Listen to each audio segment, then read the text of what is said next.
A female duck has to be alert all the time, not just to predators, but also to its own kind.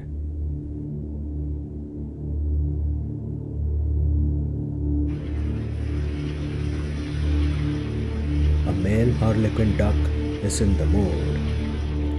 He has picked this female. With extended neck, folded wings, he charges at her with determination.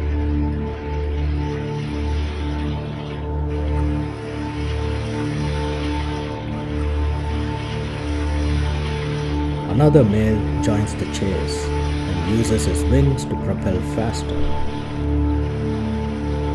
The females know what to do and escape quickly.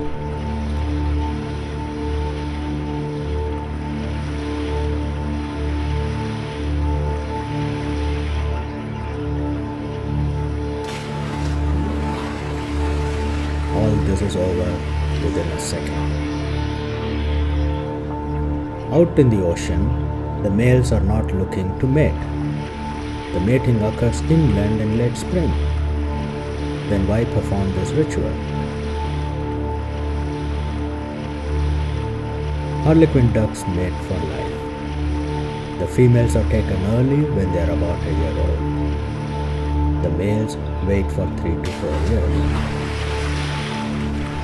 Also, the males outnumber the females, introducing complexities in the monogamous pair.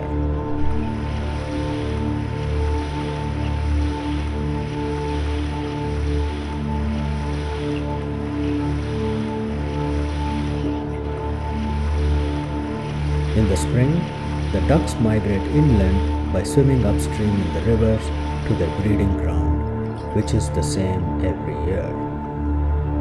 Here, the single males try to split the pair. If the pair bond is strong, both the male and female would chase away the intruders.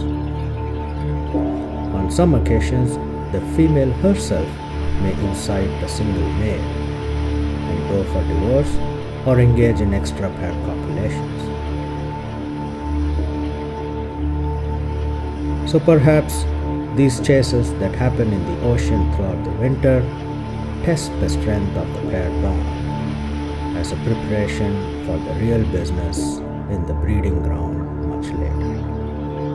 The unpaired males do this routine every now and then, sometimes too frequently.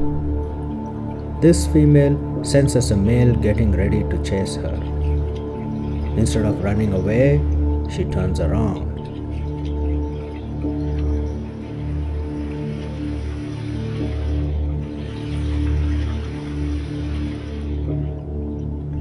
Her bill is wide open, perhaps giving a warning call.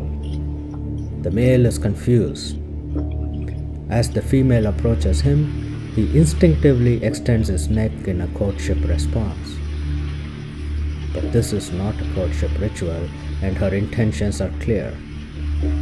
She is ready to strike. She gives him the taste of his own medicine. Enough is enough.